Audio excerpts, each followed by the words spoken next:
It's time for love. It's time for your love coach. Let's find out if you're ready for love. Here's your marvelous host, Nikki Leigh. Hello, and welcome to Ready for Love Radio. This is your host and love coach, Nikki Leigh. And today we are going to tackle one of those topics people tend to avoid. There's commercials all over TV and magazines about it, but it's something that needs to be talked about. And we're also going to talk about one of my favorite topics, and that is maintaining and increasing the intimacy in your relationship.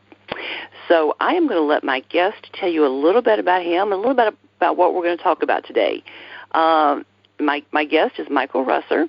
And, Michael, it's great to have you with me today. You want to kind of just introduce yourself and tell the listeners a little bit about what we're going to discuss and why this is an important topic for you. Sure. Well, first of all, thanks for having me, Nikki. It's a pleasure. Thank you. You're welcome. Yeah. Well, I've got a rather unusual situation. I'm in probably the world's most unusual intimacy expert in the sense that I am fully impotent. I'm a prostate cancer survivor that was rendered fully impotent as a result of the treatments. And this is not an uncommon occurrence for that particular physical condition. And what made it particularly poignant was that I was diagnosed 2 months after I ended a 26-year marriage where the last 11 or so years we were effectively roommates. We were celibate.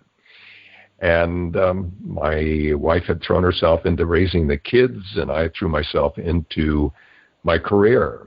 And we were cordial, we were polite and respectful to each other, and we stayed together for the purpose of raising the kids. However, there was no intimacy of any kind. And so 2 months after that, I am diagnosed with prostate cancer, and in my family, cancer of any kind is very serious. It's usually fatal. And I lost five out of five other members of my immediate family to various forms of cancer. So I take it seriously, and I opted to have my prostate removed immediately. And despite the fact that the biopsy came back rather mild, well, my intuition proved to be correct. It was very aggressive and about ready to metastasize. So I had it out and had to go through radiation. I technically still have the cancer, though it seems to be under control at this moment. And but the real irony is that I waited until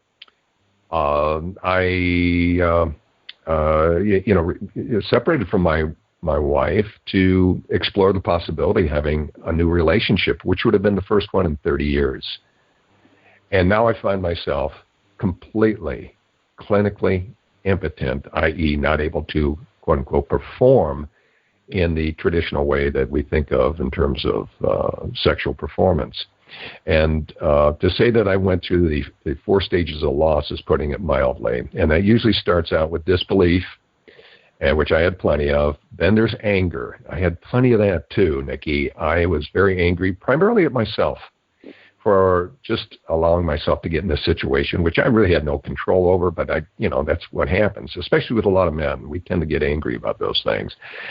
And then the 3rd stage is you either go into depression or negotiation. And I'm not by nature very much of a depressive person, so I tried negotiation.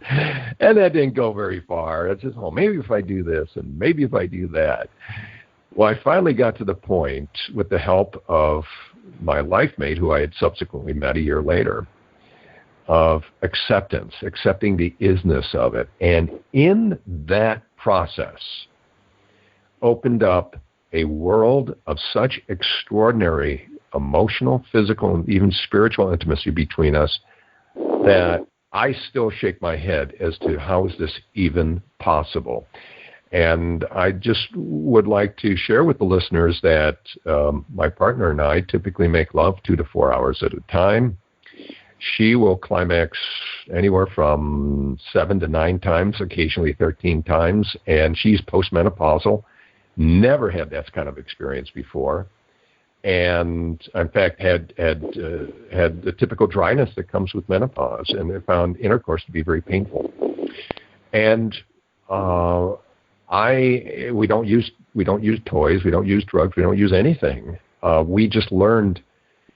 I learned as a result, and actually in a sense, thanking the ED, being grateful for it, because it allowed me to slow down and match my partner's response profile much, much more closely than I've ever been with another woman. And as a result, we have this kind of experience. And what's so interesting, Nikki, is that it only keeps getting better. It doesn't diminish, whereas typically in a lot of relationships, and I'm sure you run into this, is that, in the beginning, oh my God, it's always wonderful, it's great, and it's this and it's that. But after a while, it starts to wane a bit and become a little bit routine and maybe not quite as exciting or as deep. And it's quite the opposite for us. It just keeps getting better. And we're going on 2 years now of being together, and I just keep shaking my head. How is this even possible? There's so many people first they confuse sex and intimacy. They think it's the same thing, which it's not. Right. Yes. And then they don't realize just how awesome intimacy can be. Even when you get a little taste of it, I think it becomes, I hate the word addictive, but I mean it becomes something you're like, I got to find out more about this. I got to do more of how can this be even better, kind of thing. And that's what you're talking about. And the thing is, you can keep finding ways to make it better and increase your time together and this sort of thing. It just, so many people get, I guess, they kind of get bogged down with only thinking about intercourse, and they don't look at all of the other options of what can be done. And like you said, you sort of got to the point where you had no choice, and it's like, okay, there's got to be a way to have an intimacy with another person. How do I do it? What yes. Yes. And I hadn't thought about this before, but I just thought about it. There's so many. What the situation you're talking about with your wife is not that unusual. I've talked to not at all. Far too many people that have that situation going on, and they just accept it. They're like, there's just nothing I can do. A lot of them are the same thing. They're going to stick around for the kids and this sort of thing. But I mean, and sex is not the only thing in a relationship. It should not be the only thing in a relationship, I guess I should say. But that intimacy with your partner is something you need to have a healthy relationship. And I think one thing too is even if you're in a relationship and the person for some reason, could be medical or could be any number of other things, doesn't have interest in maybe intercourse at this time, still find ways to maintain the intimacy with your partner. Otherwise, you're going to lose a whole lot more over time with a person. So I think there's a lot of things that we're going to discuss today that people can see, whether they're dealing with ED, which, like you said, that's not that uncommon a situation for people. If it was uncommon, we would not see commercials all the time. There's commercials everywhere about it. So there's a lot of things we're going to discuss that, like I said, no matter what the person's situation, could be helpful now or in the future. You never know what's going to happen with relationships over the long term. So yeah, and if I could just for a second just define what I mean by intimacy, because as you said in the beginning, a lot of people think intimacy is just sex, and I don't see it that way at all. I've come to realize that intimacy really means deep, abiding connection. Right. And that happens primarily first, and it's in the foundation. What I found is that it requires a foundation of strong emotional intimacy. If you want to really experience extraordinary physical intimacy, you can't have one without the other.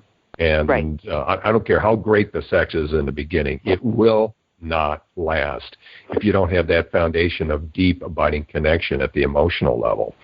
And then, of course, that leads to the physical intimacy, and then even spiritual intimacy, which my partner and I experience on a regular basis, very profoundly, which is kind of totally unexpected and very mind-blowing. So it's, because, it's funny because I'm a speaker, and I remember my last speech was actually to a Mensa group out of L.A., and so here's these people that are, usually in their head, right? Right. A lot. And so I asked the men in the audience, I said, so when I use the term intimacy, what comes to mind for you? And their response was not too surprising. Most of the men said, well, sex, of course. I says, all right, now let's ask the women. I says, when I use the term intimacy, what comes to mind? She says, oh, cuddling and kissing and stroking and, just hugging and oh yeah, well, the sex too, but all those other things. I mean, that's when I think. And so, so men and women have typically a very different idea of what intimacy is. And so to bring everybody on the same page, I would say, all right, so let's look at the way that I see it, and that served me very well, and as I'm just sharing my story, but I see it as connection. And you can't connect from your head. The only way two people can truly connect as human beings, is from the heart. Yet we live in a society that conspires against that, because our drug of choice today is called distraction. And it's the 21st century version of Soma from Brave New World. And we do everything and anything we can to not feel. And if that happens, then you're not going to connect, which means you're not going to experience true intimacy. So I think it's helpful to create a framework or a context, at least for this discussion, about what, how my partner and I see intimacy in terms of connection. It's the physical side is just one piece of it. There's so much more. Yeah, that's true. Well, and you have to make yourself vulnerable, and yes, you have to actually surrender to the other person. The thing is, if you don't, you're not letting them in. And right. One of my favorite courses in my coaching training was on intimacy, and the first thing she did at the very beginning, I've mentioned this more than once on the show, is break the word down to into me see. You're right. actually letting that person into you in so many different ways. Like you said, physically, emotionally, mentally, the whole works, you're letting that person in. And the thing is, if right. a person doesn't ever do that with a partner, they are not going to find the intimacy. You've got it just, like I said, once you start to discover that there's more than just sex, it's amazing, Yes. And it becomes, like I said, it becomes the thing that you've got to find out more and more. Right. So I do have a question. I was reading over your bio last night. Yeah. And if all of this had never happened with the cancer and ED and all that, do you think you would have been motivated or even realized that the intimacy was missing from your life? Well, I knew that the intimacy was missing from my life. What I didn't understand is why.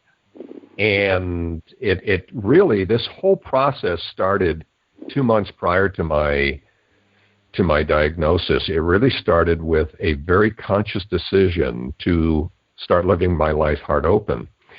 And by heart open, I mean, take the barriers down, take the protection down, be totally authentic and vulnerable. For the first time in my life since I was probably, 6 months old, a year old, because I came into the world that way. And so I went through years of therapy. I hired coaches. I was on Zoloft, which is a very powerful antidepressant for 7 years, thinking that somehow I didn't know what was bothering me. I didn't know. I would fly into fits of rage, not directed at any person, but I did punch out a few walls in my day. In retrospect, I understand what it was. It was my heart crying out you're burying me. You're suffocating me, and hence you're suffocating yourself. Yet I didn't have the insight to see that. And through a very interesting kind of synchronicity, I knew something was going to give, and I waited until our youngest went off to college, and I pulled the trigger. And the trigger I pulled was, I'm going to get a divorce. No, that was just a small part of it. It's I refuse to live shut down from this point on. It was like I drew a line in the sand. And, keep in mind that my previous career, very successful career, was that of a international speaker. So I'm very gregarious, articulate, and I can be humorous. I can do all those things that on the surface appear to be, he's just like a really nice guy, and he's very, engaging and all that. Yet inside, I can assure you, I was very shut down. And so all those things that people saw was a bit of a mask. And I chose to take that mask off. And that was the first step that then led to the experience that I have now. So to answer your question, I knew that something was really wrong, and I knew it for most of my life. I just didn't know what it was, nor did most of the professionals I hired. They tried to medicate it, or they tried to talk around it. Right. And it was very simple. If somebody had just come to me, like this one person finally did, and said, Michael, you are shut down. You buried your heart. And it almost brings me to tears thinking about that moment when I realized what it was. It was so simple. It was really very, very simple. And so in that opening, that prepared me to really go on the rest of the journey. Now, in terms of physical intimacy, let's say I had done that, but I didn't have the cancer. Would I have experienced the level and the resulting ED? Would I have experienced the kind of physical intimacy that I am now? I don't know. I doubt it, because the way men are built, when we get hard, there's this biological imperative that's just screaming in our brains that says, I'm ready and I want to use it, and I want to use it now. And I may be the most open-hearted person on the planet, but that biological imperative is there. And so I think it was the combination of both. Certainly, the fundamental condition that underlies all of this was my choice from that point on, Nikki, to live heart open. And it's something I work on and experience every day.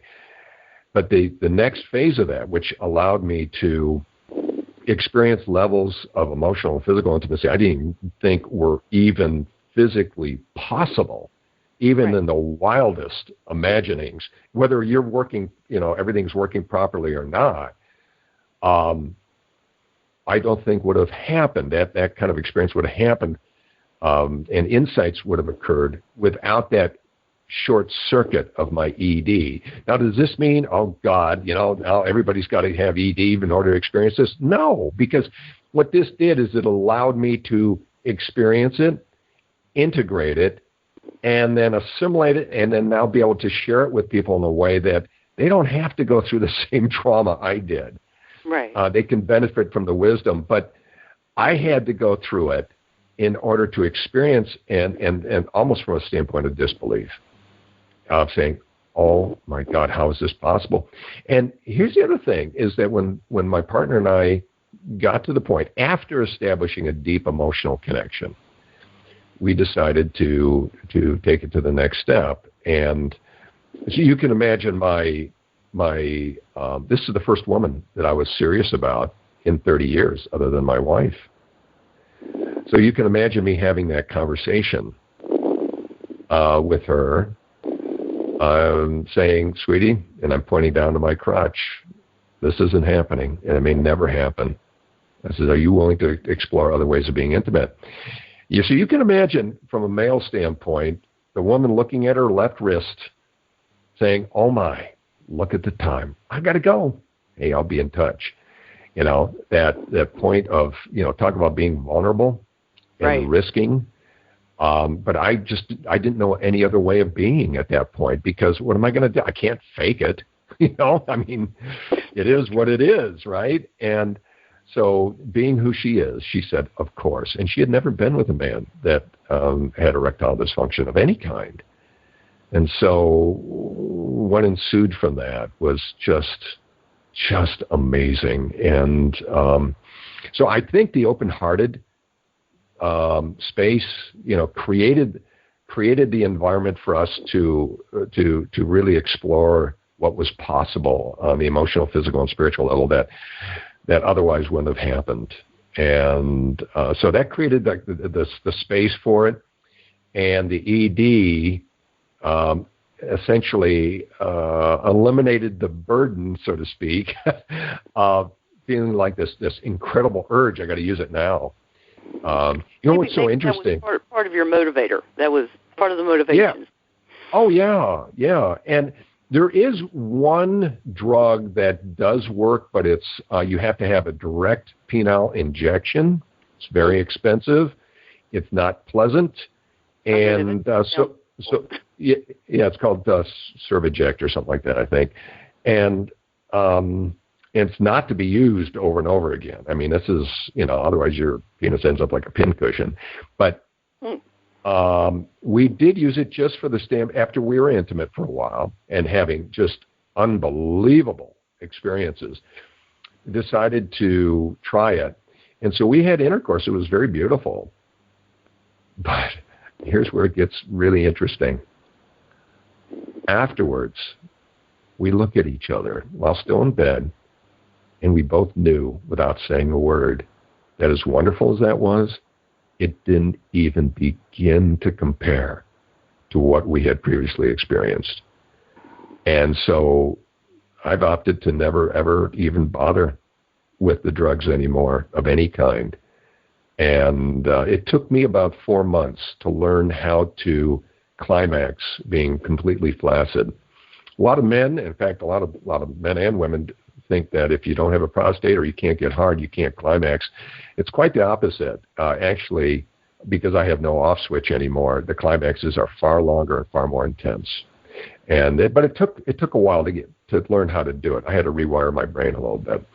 But what was interesting is that, if I were hard and I wasn't able to climax, I would be climbing the walls out of frustration. I felt zero frustration because my primary fulfillment came from giving to her instead of the other way around. So it's an entirely different experience. And a lot of people don't realize, for men, ejaculation and orgasm are two very separate things. Yes.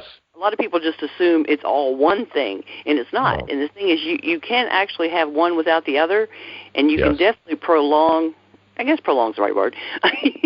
Prolong the time with your partner, because you can have multiple men can have multiple orgasms. They have to learn how to do it, but they can do it too. Yes. And that's. I think I mentioned there's one of my friends and a client that we've worked together on quite a few books, and she's a sexologist with male sexuality, and so I've gone through a lot of the stuff that she's written about it, and it's a fascinating process, but it is something you have to learn, and both partners have to say, okay, let's do this, but yeah, there's a lot of things. So many people just assume that men and sex is easy. There's a lot that goes into male sexuality that a lot of people never even consider. Oh boy, that's for sure. All of that. Yeah, it's there's quite a bit, and what's so interesting is that we literally had one of the top urologists in the world. He's a urologist for a very famous celebrity, and my co-author knows him personally. And when she told him my story, you know what his response was? Impossible. In fact, he got angry. He says, a man cannot have mind-blowing sex if he can't be hard. I think maybe he didn't know quite as much as he thinks he does.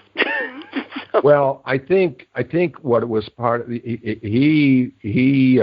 celebrity, he's the doctor for, is a very famous radio personality. And I think what he was afraid of is I was going to get on the radio and trash my doctor for somehow not, messing me up, right, quote unquote.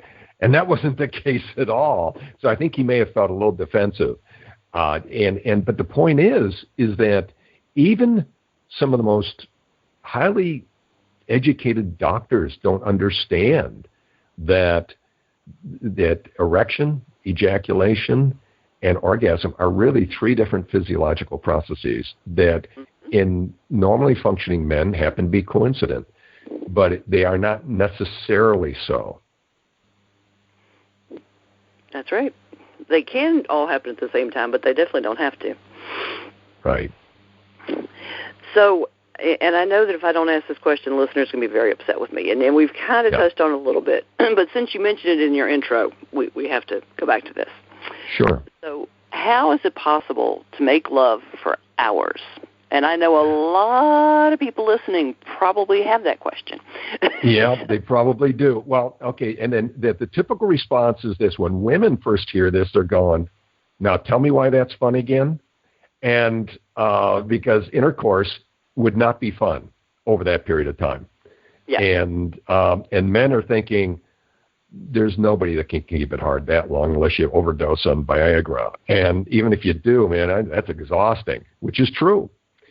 Traditional intercourse is by definition depletive. Both partners tend to be exhausted, especially the man. And so you get your 15-minute of grunting, 15 minutes of heavy breathing, the final grunt, roll over and snore. Meanwhile, she's going, excuse me, okay, I did my duty. I'm going to go to sleep too. Where when my partner and I, when we make love for 2 to 4 hours, usually that's a minimum. And we plan it. First of all, you're probably wondering, well, how does that work? First of all, we plan it. So we actually schedule it.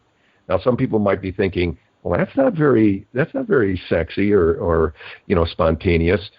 Well, let me tell you, it's amazing what can happen because you go in there with an intention, and you're not just driven by visceral, quote unquote, needs. That usually ends up in a quickie that one or both parties usually find less than satisfying.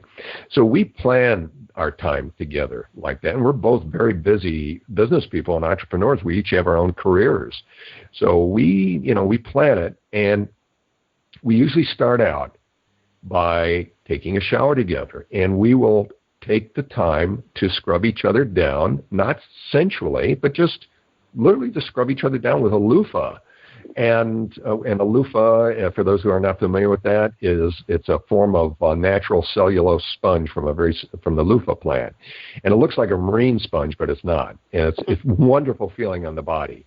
So you think of it as kind of like preening almost a little bit, like you're taking care of your partner.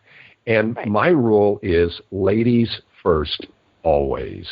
So I always do it first for her. Everything we do, I always do first for her.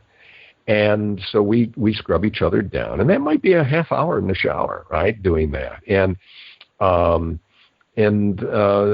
we be careful not to get to each other so aroused that we somehow attack each other in the shower, which is less of a problem given that I cannot get hard no matter how excited I am. So we do that. Then we will do mutual massage. I start with her, and again, this starts out as being very non-sensual. What we do for each other is basically we release the tension in our bodies. And I'll start on her back, and then eventually go to her feet. And we even bought charts to massage each other's bottom of our feet, and the same with the palm of our hands. And in the process of doing that, I might spend a good half hour, 45 minutes just on her. In the process of doing that, what happens is several things. The tension relieves. She gets out of her head and becomes fully present, which is something I talk a lot about. You want to remove the word performance from the bedroom. It has no business being there. and replace it with the word presence, fully present, mentally, emotionally, and from the heart.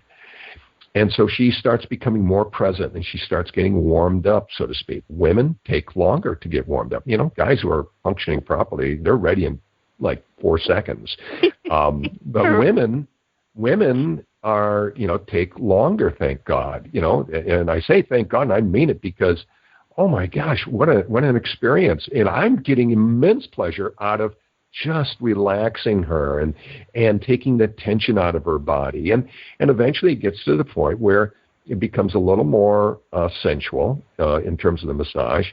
And then it'll eventually get down to oral sex, and which is the primary way that we stimulate each other. And the first time we did this, so many insights came to me. First of all, we are getting incredibly present through this kind of ritual that we do every time. And often we'll put on some very soothing music, we'll light candles and that kind of thing. So, after about an hour of, prep, what I call prep, and then we go into what I call intimacy play versus foreplay. Foreplay is kind of like, it sounds a little more groping-ish. Intimacy play is you're very present. Yeah, grope-ish, yeah. Intimacy play is much more present. You're using your intuition. You're listening to the other person's body. You're listening to their breathing. You're so present for them. And so that very subtle signals. And in the process of doing that, I learned that for whatever reason, her left kneecap was an extraordinary erogenous zone. So if I stimulated her left kneecap, of all things, with my tongue, it would cause her to swoon. And the same thing with doing certain things with the toes and the hands and all that. So by this time, she's ready. And I'll start performing oral sex. Now, one of the things about men is that because harder and faster works for us, we often think, and that was certainly the case for me until my partner told me otherwise, that that's the way it works for women. So it's not uncommon for a man who's performing oral sex on his partner to go into what I call Captain Crunch and Munch mode. And that doesn't work for most women, I have found. And so my partner shared with me, and this is another important part of this kind of intimacy, being willing and open and risking sharing with your partner what really works for you. So she told me, and she literally showed me on the palm of her hand using her finger as if it was my tongue. And like, okay, I got it. So as she gets close to climax, which was very evident because her whole body just tenses, my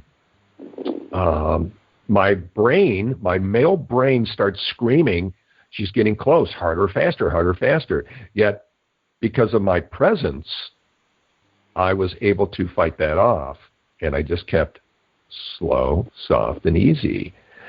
Not only did she climax so powerfully that we thought the windows were going to shatter, but I then had another intuition. I says, usually at that point, I'd go, okay, I did my job. All right, good job. But this time I said, you know what? I'm just going to keep going. Well, then she climaxed again, and then again, and then again. And it started out where every time we made love, she would climax 3 to 5 times, which is beyond anything of my experience or hers. Now, after almost 2 years, the last time we made love, Nikki, she had 13 powerful climaxes. And the only reason we stop, I can go all day, and the only reason we stop at that point is because she is so wanting to reciprocate by that point that it's almost overwhelming. And the other thing about this is that even after 4 hours of this kind of lovemaking where she is having multiple orgasms, and then, and all of everything else that we do, we actually have more energy after we're done than when we start. So it's generative lovemaking rather than depletive, which is what typically happens during intercourse. It's a complete turnaround from what we are, either of our experiences. Very true. Very, very energizing. Yes. Very true. So, like I said, so many people, they don't understand what's possible. So if you could sum it up, say an elevator pitch, okay? Say you had 45 seconds to tell somebody why they should make the effort to learn how to be more intimate with their partner. What would you tell them? Well, it would depend on whether they're a man or a woman. Okay, all right. How about that's two elevator pitches then? Yeah, 2 elevator pitches. If I was speaking to a man, I would say, if you want to have the most mind-blowing sexual experience you've ever even thought was possible, and never be tired, never have to worry about performance anxiety again, whether you have premature ejaculation or have trouble getting up from time to time, this is something you want to explore. Now, I can tell you from a male standpoint, that's going to get their attention. Well, that's the once you can get the whole performance mentality out of your head, it opens so many possibilities, and you've taken so much pressure off of yourself. That's right. It's that whole mentality of I have to perform. And that's like I was watching some talk show the other day, and this woman says, if she hadn't come, he hadn't done his job. I'm like, whoa. No. You got to take responsibility for yourself here, people. Yes. That's right. And it's really interesting. Women have performance anxiety too. And she expressed it very well. She said, if he doesn't come, then I don't feel like he did his job. Or a lot of women would think, God, I want him to feel good that he can do this for me. So that's a form of performance anxiety. Yeah. And so every now and then, my partner has a lot on her plate in her career and everything else. And so sometimes I will notice that, she'll get to a point, plateau, and then back off. And then eventually she says, sweetie, I just don't know if it's going to happen this time. I said, hey, I'll look up and I'll say, are you enjoying this? She says, oh my God, I'm loving it. I said, then don't worry about it. I said, don't worry about climaxing. Don't worry about any of that, because I can go all day and I'm just loving this. I'm loving giving this to you. So just relax. It's a journey, not just the destination of an orgasm. No. It's what I call goalless lovemaking. You don't go in there with the goal. And so typically when I tell her this, in fact, every single time that I've ever had to tell her this, usually within 10 seconds, she has a mind-blowing climax. And it's because she had to become more present. And that was my way of helping her become more present. Just receive. Receive. Her mind gets out of the way, and she just gets into it. Mind gets out of the way, and the rest just happens naturally. But you bring up a really good point. We go into this kind of a process, especially with somebody new. Then you think, the goal is there's no goal other than to be fully present for each other. That is the most you can ever hope for. And what comes out of that is usually something that will blow your mind. But the point is don't go in there, well, I want to blow her mind or I want to do this. No, because then you're not present by definition. You have an objective. You have an agenda. And so this is what we call goalless lovemaking, and removing performance from the bedroom and replacing it with the word presence, and really being present and giving. And presence is not only in the giving, but it's also in the receiving. Right. And so be fully present to receive, be fully present to give. And when two people That's part of the surrendering, too. Surrender to giving and receiving pleasure. A lot of people won't let themselves receive pleasure for various reasons. Right. That's a whole conversation in itself. But, that's another whole show. That's right. Easily. Yeah. And open, honest communication is something I talk about on the show often, too. Mm-hmm. And you mentioned that as far as, saying what you want, what you need, what works, this sort of thing. And the thing is, say it in a positive way. Don't say, no, that's wrong, do this, No. You got to find a more positive way to say it. And two, I mean, if the partner's not doing something the way you'd like to, show them what you want. There's nothing wrong with that. Here again, do it in a positive way. But, each of us knows, each of us should know our body, ourselves, and what we want, what we need, and what works for us. And so if we can share that with our partner and encourage them to open up and share with us, because no matter whether you've been with one person or you've been with 100 people, every single person is different. So what worked for somebody else probably isn't going to be exactly the same. Like the left kneecap, that's probably not going to work for every woman. No, probably not. It surprised the hell out of me. I says, "Are you sure?" She says, "Oh my God, yes." Well, and one of my books, actually, it's a report. It's Kissing Head to Toe, and I call it The Art of Kissing from Head to Toe. And I start with the top of the head and go all the way down to the toes, and just give tips and ideas for places to kiss, and to work any other way you may want to, but from head to toe, and different areas, and then different ways to stimulate each of those areas, and emphasize that there are erogenous zones all over the body. Enjoy finding them on your partner and yourself, Absolutely. You never know what you're going to find where. And paying attention, and you mentioned that too. Pay attention to the responses of your partner. Not only the sounds they're making, but you can tell by the way they move their body if they're enjoying it. So watch and listen to how your partner responds, and then when it's your turn, reciprocate. Let them know what works and what. Absolutely, and the more present you are, the more that listening automatically happens. It just happens. You're very. That's the very definition of being present. You're being aware. And now the thing about letting your partner know, what I have found is that many women are reluctant to be honest with their man. And the reason I think that is that they don't want to hurt their feelings, and that's and in a sense that's almost like feeling, I don't want to hurt his feelings. You might leave me, right? I actually was on another show, and the host was female. She was a therapist of some kind, and she was in her 30s, and we were talking about her current relationship, which was just amazing. I said, well, let me ask you. I said, would you share? What do you feel about sharing with your partner what works, what doesn't? She goes, You know what? That immediately put me back into the caveman era. That he's the provider, I'm the this, and he might leave me. She said, oh, hang on. Okay.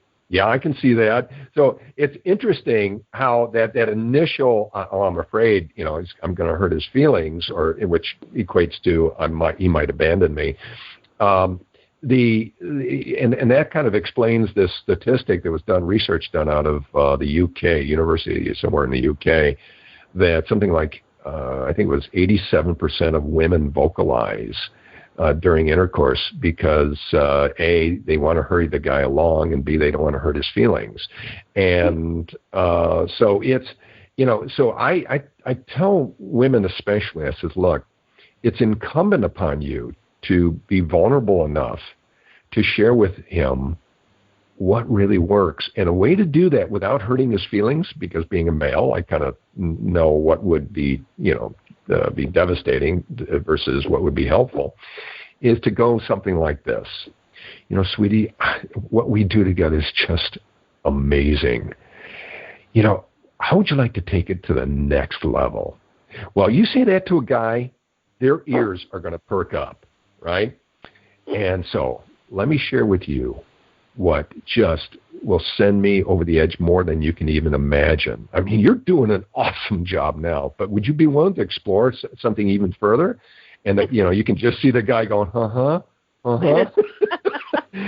And by doing it that way, you are not challenging his abilities as a lover. You're inviting him to an even greater experience, because implicit in that is, by doing this, you're going to release the tigress in me, and you don't have to explain what that means to any man. You know, that's just a resounding, all right, let's go. So there's ways to do it without trashing your guy. Well, and I'd like to try something new. That seems to work for most guys too. Oh, you know? Oh yes. Well, that's what I was saying. You know, put it out there, but do it in a positive way. Don't start with, I don't like it that way, do it this way. You know. Just that'll. And the thing is too, you might want to bring it up when you're not in bed, because there's less pressure at that point, you know, or, you know, and even say, I'd like to try something new tonight, or next time we're together, let's shake it up a little bit or something, you know, and even in a nice little text, you know, it's amazing what those kind of things can do for you. Oh, so, absolutely. But yeah, and as far as the planning ahead thing, I have no issues with that, you know, because especially the busier people are and the more things there are going on in life, you know, spontaneous may not always work. You may need to plan and set aside time, and then you've got time to set the atmosphere and the mood, and you know, so and the intention, because you're going in there with an intention. What I've realized is that the times that in my marriage when we had spontaneous sex, it was not very present. It was pretty physical, and that was about it. And it was about release. It was about immediate release. That's not what we're talking about here. Now, the release is unbelievable, but that's not the purpose. And this is what I think is hard for a lot of men and women to get their head wrapped around, that if you don't make release your objective or goal, you're much more likely to have a much more profound experience of release by not making it the objective. And so with quote unquote spontaneous amorous encounters, well, the problem is that we're usually driven in those cases by our biological and cultural imperative, and it's going to be more difficult, I think, to be more conscious and more present in those moments. And without the presence, you simply will not be able to experience the levels of extraordinary emotional, physical, even spiritual intimacy we're talking about here. It's true. What do you think about? Because I know some of the couples I've talked to that they've let the sex, intimacy, all of that just kind of disappear from their relationship. Sometimes it's because of an illness, a very serious illness, and like say one or the other of the couple is going through cancer treatment, and sex is just not on their mind at that point. You know, there's other things, and the body's going through so much. And it seems to me if they go ahead and, I mean, there's so many things that your life is going to change in so many ways during that kind of a time when you're going through the treatment and trying to maintain everything else and this kind of thing, that you may just kind of let your physical side with your partner go. But it seems like part of that may be saying, you know, I understand that this is just not, you know, priority in for you right now, but let's find ways and make a commitment to maintain at least the intimacy between the two of us, even if it's just you know, make sure that you spend some time just holding your partner every night before you go to sleep. You know, do something to keep that physical and emotional connection. I mean, now once the treatment's over and once everything's back to normal, well, as normal as you know life ever is, you know, then everything you should get back to your normal way of doing things. But find some ways and I mean, verbalize to each other that it's important for you to maintain that connection, because that person needs that connection and that support in so many ways. And this is just one way that you can give that to your partner and maintain the intimacy between the two of you. What do you think about that? Oh, absolutely. In fact, what you just articulated is what I share with people, how to start building emotional intimacy. You start building emotional intimacy with the touching and the hand holding and the cuddling. And, you know, if due to illness, maybe a full physical intimacy is not possible at that time or wise, but that doesn't mean you can't experience levels of extraordinary physical intimacy in the sense of that deep, deep connection. I have a friend in the Boston area who recently lost his wife to cancer, and he shared something with me that I think illustrates this so powerfully. He said, Michael, he said, I can honestly say that I've never felt more connected or more intimate with my wife than the last year she was alive. And due to her illness, I suspect they did not have a lot of what we would consider traditional physical intimacy. Yet he felt more connected, as I'm sure she did, than ever before in their marriage. And they were married like 30 years. So sometimes, yeah, I mean, but you need to be very present for that person. And there's times where, Jackie and I, we'll just lay together and just cuddle. And that to me is part of that extraordinary intimacy experience. There was a woman I talked to, and I don't even remember where it was now, but she needed and wanted sex a lot more than her partner did. And and she said there'd be times that she just really, really wanted to have sex, and he's like, no, I'm just not in the mood, which it's kind of unusual for it to be turned around like that, but it happens. And so what, and this kept happening over and over again, and she was getting so frustrated with him. And then one day he says, well, what if, and she would leave the room or whatever and masturbate, and she'd come back, and he's like, well, what if I hold you while you masturbate? And she loved that. Yes. He wasn't in the mood for sex for various reasons, but they were still having that physical connection. So I mean, there's so many ways. Get creative, and just say, just because you haven't tried something before with your partner doesn't mean it won't work and won't help you to feel closer to each other. As long as you're both, right. Make sure you're both the idea. Yeah, and use your trust your intuition. The more present you are for each other, the more your intuition will kick in and guide you. My partner and I discovered so many incredible things that neither one of us knew even existed, and that only could have come to us because we were present. If we were, primarily focused on just the physical side of release, then there's no way we would have come to these insights and experiences. Very true. Very true. So why don't you let the listeners know any resources that you think might be helpful? Well, yeah, a great resource that was of tremendous help to me during this whole process is a book by Michael Brown called The Presence Process. And I would get the latest version of Presence Process revised. And this book is all about how to live in the moment. And you see, we talked about, distraction being the drug of choice for our society. It's because people don't want to feel.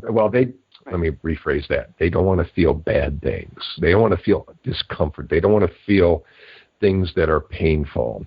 So, thinking that, if I distract myself, I don't have to feel those things. But what you're also cutting yourself off from is the full experience of life, the joy, the ecstasy, all those other things. You can't have one without the other. Right. And so the presence process is all about how to be present, how to be in the moment, how to live in the now.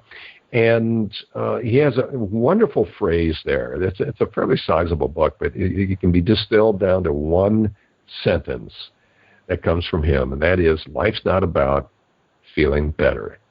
It's about getting better at feeling. And so I strongly recommend that book to anybody who wants to experience life again very fully. And the way I look at it is that life is like a series of waves. Now, we can choose to ignore those waves or fight them, but you know who's going to win, right?